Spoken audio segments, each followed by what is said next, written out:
Hello दोस्तों, my name is मयूर और आप देख रहे हैं इम्पोर्टेंट थिंग्स। जैसे कि मैंने आपको लास्ट वीडियो में कहा था, मैं आपके लिए इम्पोर्टेंट चीज़ें लेके आऊँगा। जैसे कि ये TDS return, how to file TDS return. Okay, तो मैं आपको बेसिक चीज़ें और ओवरऑल ऑल चीज़ें बताऊंगा कि टीडीएस कैसे फाइल करते हैं। ओके, मैं टीडीएस फाइल कर रहा हूँ विडमैन टीडीएस। ओके, मैंने ये विडमैन का पेड वर्जन लिया हुआ है और मैं काफ़ी अरसे से ये अच्छी तरीके से यूज कर रहा हूँ। ओके, तो चलो स्टार्ट करते हैं कैसे फाइल टीडीएस फाइल करते हैं। ओके, तो सबसे पहले आप जब विनमैन टीडीएस ओपन करोगे तो आपको ये फॉर्म ओपन होगा। ओके, जैसे ये विंडो में आपने यहाँ पे लिखा है फाइल 24Q 26Q। तो आप ध्यान देने की जरूरत नहीं, आपको ओनली इस चीज पे ध्यान देना कि 26Q ही टीडीएस फाइल करने के लिए यूज किया जाता है। फॉर्म नंबर 26Q ये इंपॉर्टेंट है टीडीएस फाइल करने में, इससे ही टीडीएस रिटर्न फाइल होता है। 24Q क्या है, 27Q क्या है, 27EQ क्या है, ये आपको अगर चाहिए इसके बारे में जानकारी चाहिए तो मेरे को कमेंट कीजिए, मैं आपको उसके लिए भी अनदर वीडियो में आपको डिटेल में बताऊंगा। ओके, तो आज की वीडियो में आप ओनली खाली देखेंगे 26Q जो टीडीएस में फाइल होता है। ओके, तो जैसे ही मैंने 26Q में क्लिक किया तो यहाँ पे 4 क्वार्टर आ रहे हैं, Q1 to Q4। ओके, जो आपको जिस क्वार्टर का भी भरना है उस क्वार्टर पे क्लिक कीजिए। जैसे मेरे को Q4 का भरना है तो मैंने Q4 पे क्लिक किया। ओके, Q4 पे जैसे क्लिक किया था तो form number 26Q Q4 detail deductor detail financial year 2021। Okay, file new file. Okay, जैसे ये फाइल का भी हमने कुछ नाम नहीं दिया, सेव नहीं किया तो न्यू फाइल में ओपन हो गई।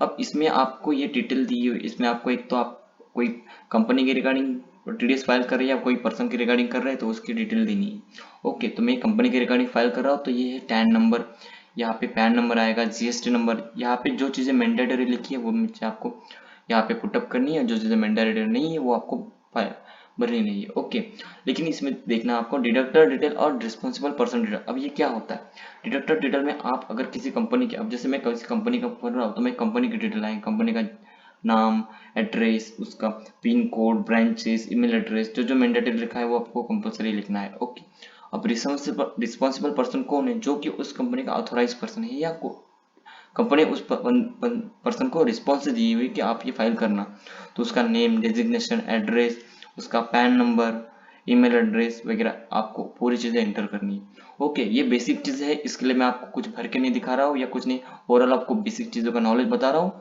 ओके, इसके बाद आता है डिडक्टिव। ओके, अब जैसे मैं डिडक्टिव पर क्लिक किया, ओके, तो आप इसमें ID number, name, pan, type of deductive and pan valid and receive. अब ये क्या होता है, अब जैसे मैं मेरी फर्म है और मेरी फर्म के रिकॉर्डिंग कुछ 5 बंदे हैं, 5 पर्सन है जो मैं उनके सप्लायर, उनसे सर्विस ले रहा हूँ और उनके अगेंस्ट मेरे को टीडीएस कट करना है। ओके, अगर उसके 20,000 के बिल है और उनमें 1% का अगर मैं टीडीएस कट करता हूँ तो 200 रुपये, मतलब पूरे मंथ को मैं अगर 1,000 रुपये हो जाते हैं मेरे 5 पैन के रिगार्डिंग। ओके, तो मेरे वो सप्लायर है जो कि मेरे को कुछ चीज सप्लाई कर रहे हैं, सर्विस सप्लाई कर रहे हैं। ओके, तो उनके नाम आएंगे, उनका नाम आएगा, उनके पैन नंबर आएंगे।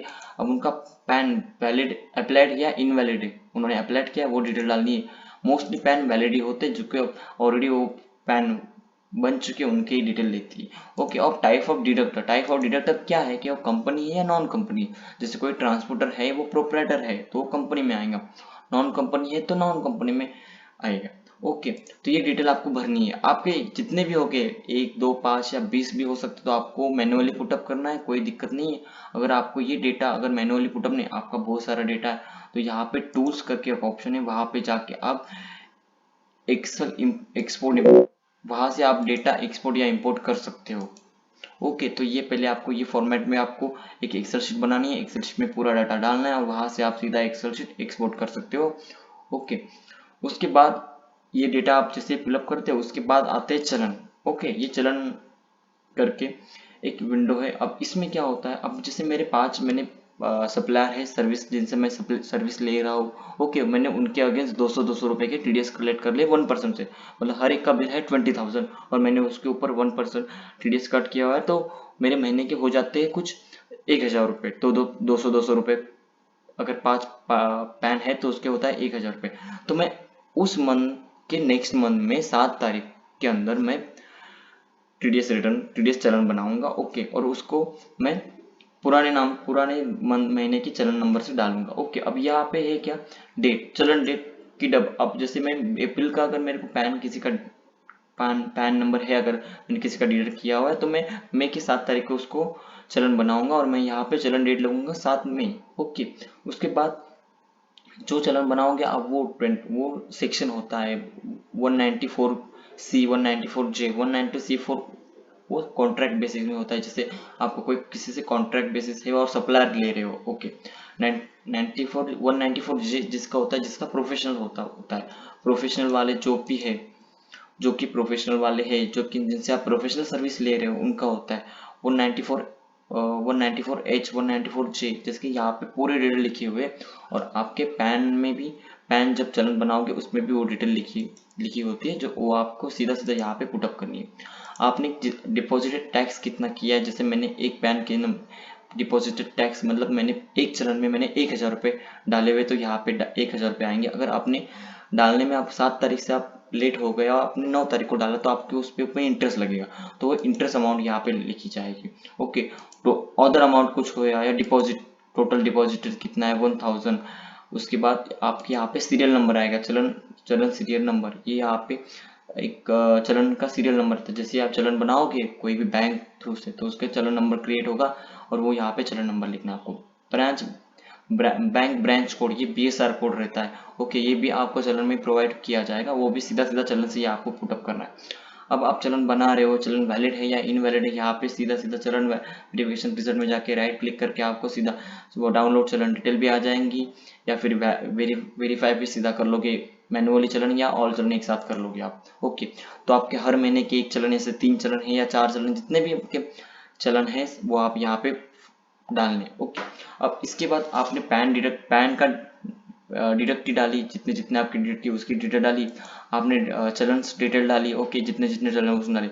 अब आपको क्या करना है, आपके कौन से चलन में कौन सा डिडक्ट का पैन कलेक्ट किया ये आपको बताना है। ओके, अब ये आपको जैसे पता, ये आप कैसे करेंगे, इसके लिए भी वर्किंग होती है, जो भी एक्सेल शीट में आप वर्किंग करके रखते हैं। ऑलरेडी मैंने वर्किंग की हुई है, मैं सीधा सीधा फाइल पुटअप भी किया हुआ है, वही फाइल लेके मैं आपको जस्ट दिखा देता हूँ, आप देखिए समझिए।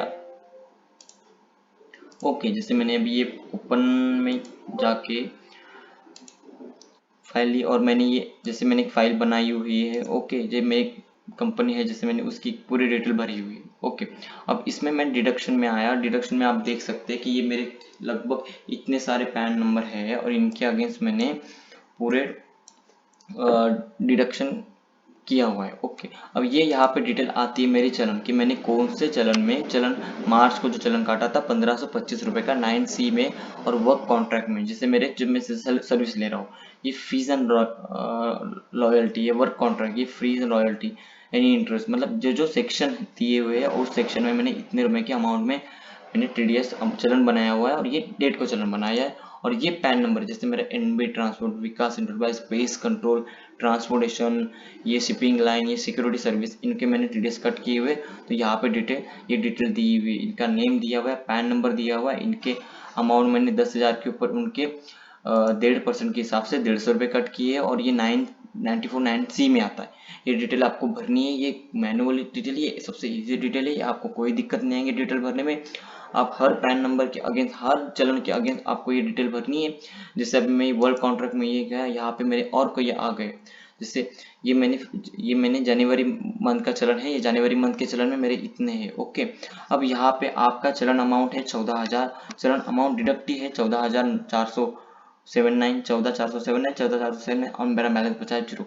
अब मेरे ये चलन में बैलेंस बचे 0, मतलब ये चलन मेरा सीधा सीधा पूरे अमाउंट में बाइफरगेट हो गया है। मेरे नंबर ऑफ डिडक्शन है 13, ये मेरा डिटेल आई हुई, ये डिटेल विनमैन खुद आपको दे देगा, आपको कुछ करने की जरूरत नहीं है, ये सीधा सीधा आपकी फाइल रेडी होगी। अब जब आपकी फाइल रेडी हो जाती है तो अब आपको यहाँ पे आना है, सेव करते हैं आप इसको। ओके, सेव करने के बाद ये फाइल आपकी ई रिटर्न में जाती है। ओके, यहाँ पे एक ऑप्शन दिया हुआ है ई रिटर्न, ई रिटर्न जैसे ही क्लिक करते हैं आप, ओके, तो आपको, जैसे मेरा स्लो चल रहा है इसकी वजह से मैं आपको दिखा नहीं पा रहा हूँ। ओके, अब मैं ई रिटर्न क्लिक करने के बाद मैंने जैसे लास्ट टाइम मैंने जो रिटर्न 26 की फाइल किया था उसका नंबर यहाँ पे डाल रहा हूँ मैं।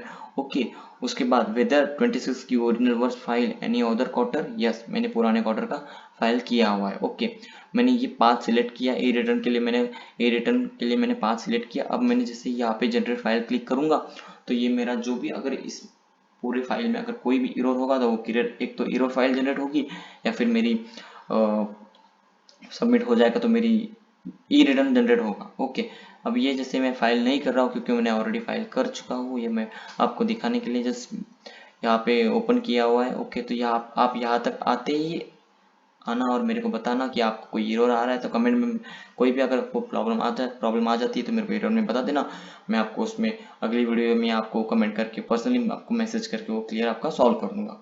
Okay, thank you. वीडियो देखने के लिए शुक्रिया, लाइक कीजिए, सब्सक्राइब कीजिए और आपका प्यार ऐसे ही दे दिए। Thank you.